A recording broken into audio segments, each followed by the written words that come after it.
Welcome back to Module 3. In Part 1 we looked at corruption in construction and small infrastructure projects in general. We framed everything around three main corruption schemes, so just to recap, this covered unjustified contract modifications and scope creep, substandard or undelivered works compared to payments, and lastly irregular or phantom subcontracting, and we translated those into typical risk patterns across the project lifecycle. But now in this second part we get much more practical. We're going to move inside the iMonitor reporting template tool and we'll look at step 1, which refers to desk analysis, so everything you can already understand on paper before you go anywhere near a construction site. The focus of part 2 is quite narrow on purpose. We're going to look at how step 1 helps you understand the basic contract information, specifically for works contracts and small infrastructure, use the add-on questions to map contract modifications, subcontracting and the supplier profile, as well as preparing a short list of concrete checks that you will verify later during the field visit in step 2. It's important to note that this is not a legal audit and you do not need to be a procurement lawyer. Your job at step 1 is purely to use the template as a structured magnifying glass so that you can read the contract and its addenda, you fill the key fields carefully, and you'll let the tool highlight when corruption schemes 1, 2 and 3 are more likely to appear. Now let's see what actually happens inside the reporting template tool when you are monitoring a works contract. So you'll see here that in step 1 you always start the same way. You fill in the basic contract information, which includes contract value, dates, supplier, standard fields that apply to any type of contract. But as soon as you select works as the contract type, this green iMonitor box appears on your screen, exactly the one you're seeing right now on this slide. So that box is basically the tool's way of telling you construction and small infrastructure are higher risk areas, so we will unlock some extra questions for you. Why are works treated as higher risk? Even small road upgrades, school renovations, or water pipe replacements move a lot of money. They involve many actors and most of the quality is literally hidden in the ground, whether under tarmac or behind walls. International experience, including the Blue Dot network we touched upon earlier, shows that without extra transparency, these projects are particularly vulnerable to price inflation, per quality works, and copy-paste or vague subcontracting chains. Now, the iMonitor add-ons are designed to help you document the three classic corruption schemes in works. You should know them by now, and we just mentioned them in the last slide. Unjustified contract modifications or scope creep, the contract quality quietly grows in price, duration or scope with weak or missing justification. Then we move to substandard or undelivered works compared to what was paid for. And lastly, irregular or phantom subcontracting, where companies that were not properly declared end up doing a large share of the work. So you will also see some extra questions about supplier risk signals, conflicts of interest, supervision, and access to the sites. Now, these do not define new corruption schemes on their own, but they are important risk drivers behind the three schemes. So for example, a very young company with no track record winning a complex bridge repair, or a site where the official supervisor never signs progress reports, or maybe you've even seen that monitors are repeatedly refused entry. So whenever you see this green iMonitor box in step 1, think of it as your gateway into construction-specific checks. Everything we cover in this module, contract modifications, subcontracting, supplier red flags, and later on what to look for during field visits, all come from this works branch of template. If you understand how to use the add-ons, you are already halfway to a focused and effective monitoring plan for your project. Now, if we take a look at how to zoom in on the first sub-question for contract modifications, did this modification really happen on paper? In any clean construction or small infrastructure project, every change to value, time or scope should leave a clear trail, a signed addendum, dates and where the law requires publication in the same place as the original contract. So when you fill in this box, you're not judging whether the modification is good or bad, you're simply answering, is there a formal document? Is it signed by both sides? Is it visible in the official records, not just in someone's inbox? Think of a local road upgrade, for instance. The contractor says, we agreed to add extra parking spaces, but let's say in the contract portal there's no addendum or even official documents, only a friendly email saying, okay, let's proceed. In that case, what would you do? You tick no or can't answer and you describe what you found. Only email exchange, no signed addendum published. This is classic corruption scheme 1. Informal changes are the easiest way to hide later overpayments, so very often these undocumented changes also feed into corruption scheme 2. Substandard or undelivered works because money is being paid on the basis of a change that was never properly formalised in the first place. Now, from a Blue Dot style perspective, this is also about fair and accurate books and records. If big changes to cost or duration exist only in drafts or emails, the project already fails basic transparency expectations. So your job in step 1 is to make that gap visible, so that in step 2 and later advocacy can focus on it. Now, let's see where this question appears in practice. So imagine you are reviewing a small pedestrian bridge project in Varna, Bulgaria. On paper, there's a big change in value and time, so you want to know if this change is actually formal or just something agreed informally via email. The 3 options describe what you might find in the contract file. Let's have a look at them. Option A, a signed contract change, proper signatures, and it appears on the municipal website. Option B, only a draft change order attached to an email from the contractor with no signatures and no publications. This is the one that should make your alarm bells ring. Option C, a signed decision plus a short notice in the national portal. That's usually fine. So you can see here that the correct answer is B. Why is this such a strong red flag? Well, on the cost sheet, the project may already be using the new prices and extended deadline, but legally and administratively speaking, there's no real contract change, just a draft PDF'd in someone's inbox. So that's exactly what the step 1 question, were the modifications published and signed, is trying to catch. In the iMonitor Works tool, you would tick no or can't answer for were the modifications published and signed. In the comment box, you might also write in neutral language, only a draft change order attached to contractor email, no signatures from buyer or supplier, no publication found in portal. So this is corruption scheme 1 territory. If the bridge is being paid as if the changes were valid, but the paperwork is not properly signed or published, it definitely opens the door to hidden price increases and weak records. Now, the key message to take away here is that a change that lives only in someone's email inbox is not a real contract change. If it isn't signed and published, treat it as a red flag in step 1. Now, this second sub-question tells us what kind of power the modification has over the contract. So first, you tick everything that applies. Did the addendum increase the value? Extended the deadline? Changed the scope? Sometimes it's just one of these, but in many risk projects, it's all 3 at once, and that's when alarm bells should go off. So let's take, for example, imagine a 500,000 village road contract. Over 2 years, it gets 3 small contract amendments, plus 7%, plus 6%, plus 5% in value, plus extra months each time. Each one is labelled minor corrections, but together that's almost a 20% value increase and a long delay. So on paper, that's a classic corruption scheme 1 pattern. The contract slowly inflates through a series of small steps. Now, scope changes are even more sensitive here. So if the description says addition of new parking lot or, let's say, new roundabout, that might be a new contract hidden inside the old one, awarded without fresh competition. Later when you go on site in step 2, you'll check whether those extra works were actually delivered and whether they match what was priced. So that's where corruption scheme 2 comes in. The Blue Dot and OECD guidance warn that renegotiations are often used to extract illicit payments or to even turn over designed price projects into something even more costly.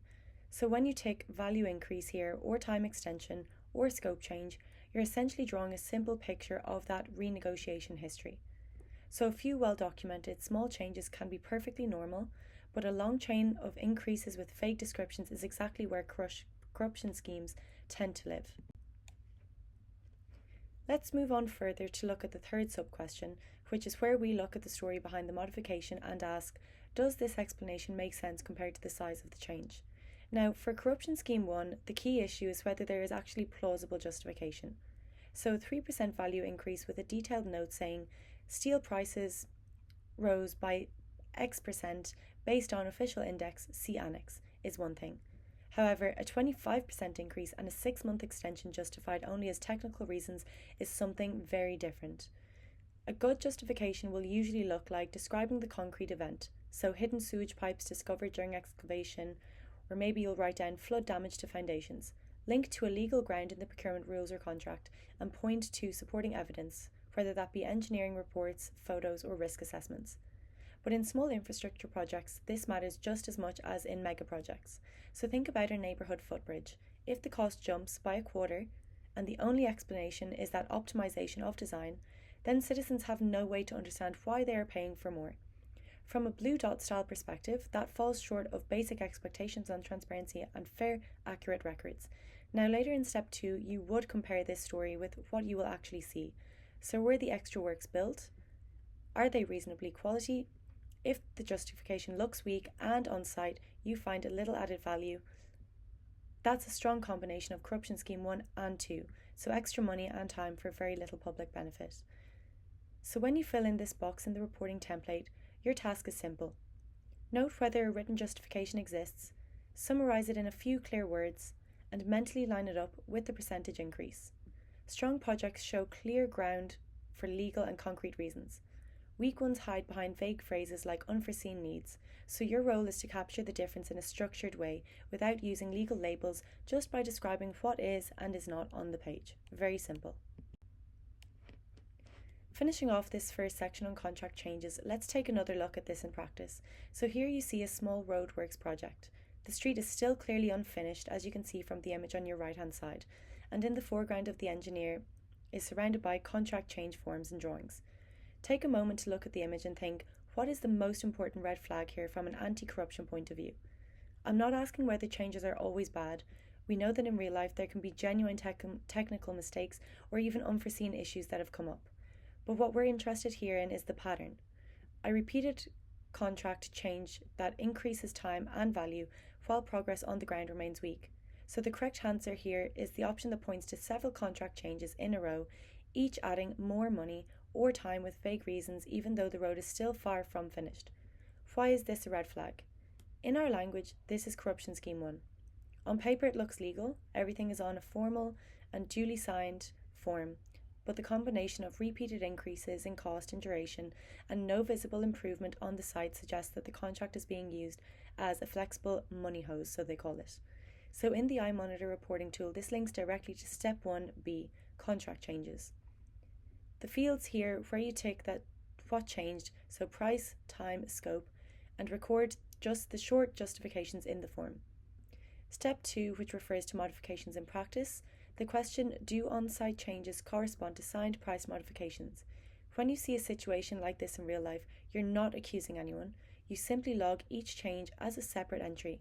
Use the tool, or even a calculator, to see the total percentage increase, and describe in neutral words what visible progress is still limited. The message we want monitors to remember here is one contract change is not a scandal, but a series of value and time increasing changes with weak progress on the ground is definitely a strong corruption scheme 1 flag. Now if we take a look at another scenario, so this red flag links directly to the box, is the justification credible, the one where you copy a few key words from the written explanation. Pictured here is a hillside road project in Cluj County, Romania. The contract change you are looking at increases the value by 22% and extends the deadline by 90 days. So this is clearly not a small tweak, it's a big change. Now compare the 3 justifications. Option A refers to a specific landslide, names the exact kilometre point, mentions a geotechnical study with a number, and says extra retaining walls and drainage were designed. Whether or not you love the project, this is a detailed, checkable explanation. Option B links the change to a new national safety standard, again something that can be checked, and mentions a published price catalogue. Option C simply says technical reasons. As you know by now, or at least should know, that's a classic red flag, so the correct answer is C, but why? A vague phrase like technical reasons tells you absolutely nothing about what actually happened. When the vague phrase is used to justify a large increase in cost and time, the risk of corruption scheme 1 is high. So in the iMonitor tool, you would simply, in the justification box, copy exactly what is written, even if it's only technical reasons. Then what you would do is compare with the percentage increase in value and time. So in your notes you might write, justification only states technical reasons for plus 22%, value, and plus 90 days. No technical report here or detailed explanation attached. The learning point here is that the bigger percentage increase, the clearer and more concrete the justification should be. So a big jump plus one line vague excuse is a strong indication of a red flag for corruption scheme 1. We start the subcontracting part of step 1 with a very simple question.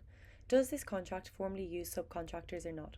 You answer this only from what you see as written, whether that be in the contract itself, annexes, official notices, and if the dossier clearly names subcontractors, you obviously tick yes, but if it's silent, you tick no.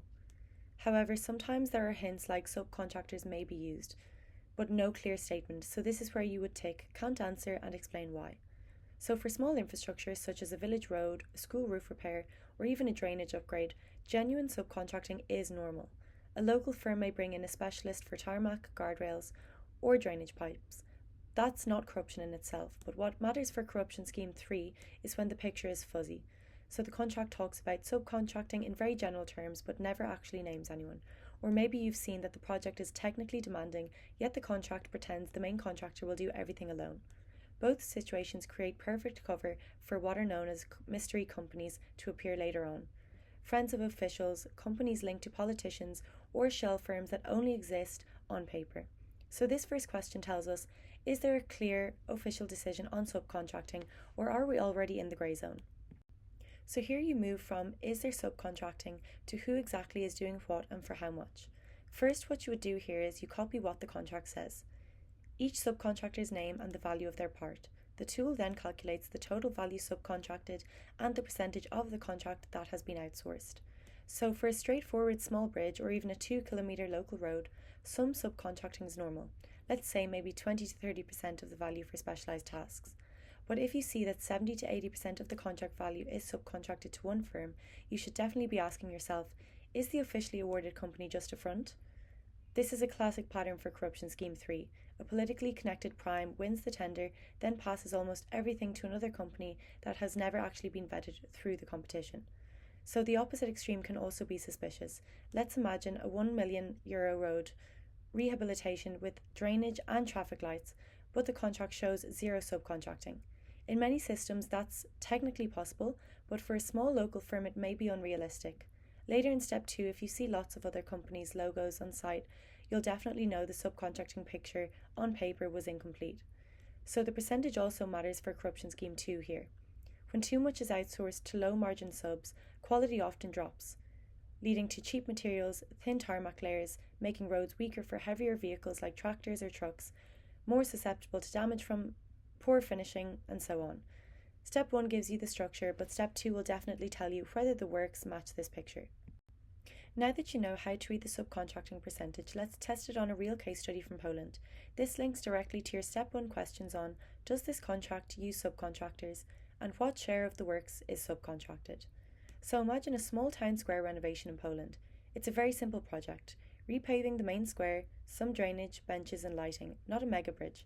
So you open the subcontract table and see 3 different patterns in our options. Option A, 18% of the value goes to a local specialist company just for lighting. That's quite normal, electrical works often need a specialist. But then you look at option B, 28% is split between 2 firms for landscaping and playground equipment. Again, for a town square, that can also be considered reasonable. But option C refers to 82% of the contract value being subcontracted to one company, Blackbud, which even shares the same address as the main contractor and will do almost everything, paving and drainage. Here it's already evident, the clear red flag is option C. But why? When most of the contract values pass to one subcontractor, especially on a small simple project, you really have to ask yourself, is the main contractor just a front company? Is this a way to bypass competition rules or even hide a preferred firm? The shared address suggests the 2 companies may be closely linked, another classic sign of Corruption Scheme 3. But if almost all physical works are done by the sub, any quality problems or substandard works may be harder to track and trace back through the paperwork. So in the iMonitor tool, this would appear in step 1B, subcontracting. You list Blackbud with its subcontracted value. You let the tool auto-calculate that this is 82% of the contract. So in the notes, you might also want to write neutrally, let's say single subcontractor Blackbud receives approx 82% of contract value and shares address with main contractor, executes most paving and drainage works. Now the takeaway for monitors here is that a very high subcontracting share to one closely linked firm on a simple works contract is a strong Corruption Scheme 3 red flag, and this often goes hand in hand with Corruption Scheme 2, necessarily relating to quality and quantity. Here we take a look at your first question for real filter for phantom subcontracting.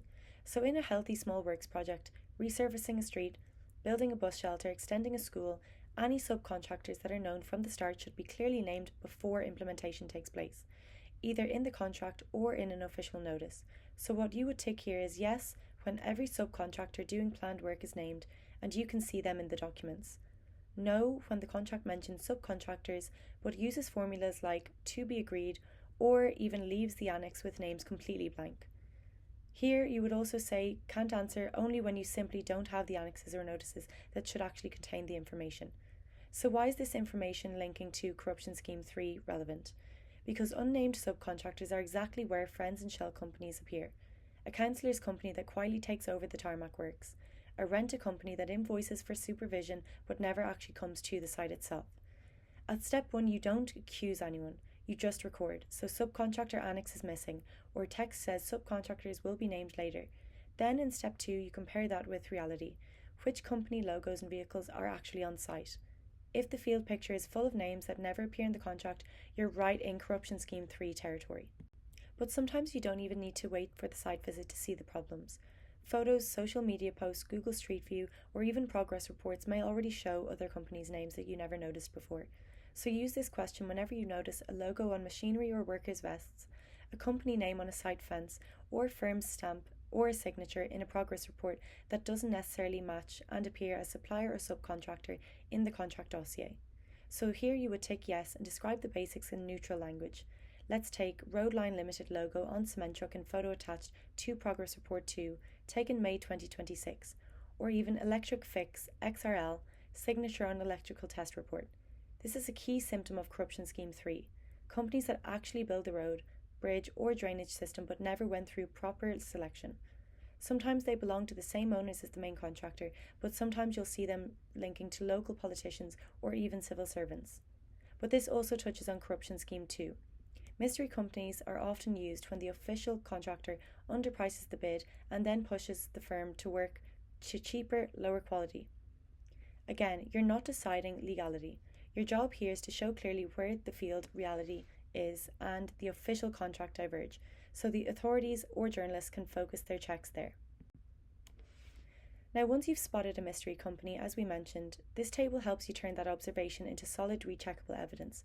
So here you'll see for each company, you write the name exactly as it appears on the signed truck or document. Note where it was seen, let's say North Entrance billboard, photo number 3 of Culvert Works, or Annex 2, page 4, for example.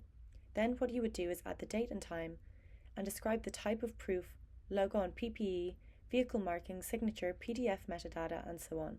Think of a small town square reconstruction. The contract names Urban Build SA as the only contractor, but on your visit you see 2 concrete trucks and all workers wearing vest Fast Mix XRL. You fill in Fast Mix XRL seen on 2 concrete trucks and workers' vests at Main Square site, 14th of May 2027 at 10:30. Photos uploaded. This level of detail is powerful for Corruption Scheme 3. Authorities can no longer say, oh, we didn't know. The companies and dates are documented clearly. For Corruption Scheme 2, if the concrete later cracks, you can here show exactly which company poured it. But for Corruption Scheme 1, if Fastmix appears in photos months before an amendment that suddenly adds them as an official subcontractor, you already have proof that the modification is a retroactive cover-up. So here you see that your role is not to run a full-on investigation. It's surely just to make anyone who follows you, prosecutors, auditors, journalists, have clear, factual entries that they can check and build on. Now let's shift away from subcontracting to the main supplier profile. The foundation date tells you how long the company has existed, so it's very important. A young company is not automatically corrupt. Of course, everyone has to start somewhere. But when a firm is only a few months old, and let's say they win a sizable construction or small infrastructure contract, it definitely raises a few questionable doubts. Does it have the capacity to deliver the works? Is it perhaps a vehicle set up just to channel this one contract? If we take an example of a drainage rehabilitation contract for $700,000 in a small town, the winner was incorporated 4 months before award. Let's say they have no website, no visible works. It doesn't necessarily prove wrongdoing, but it does raise a risk signal. So in many corruption cases, young companies are used as fronts for connected people, relatives of officials, owners of other blacklisted firms, and so on.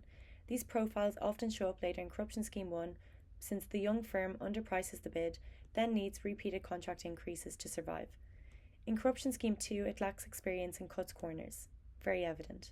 But then most of the works is quietly passed to another company, which shows Corruption Scheme 3. So in step 1 here, you might simply record the foundation date, and if it's very recent, under 12 months, let's say, you keep that in mind as you fill the iMonitor additional information box, and as you read the contract modifications and subcontracting patterns, you keep it in mind.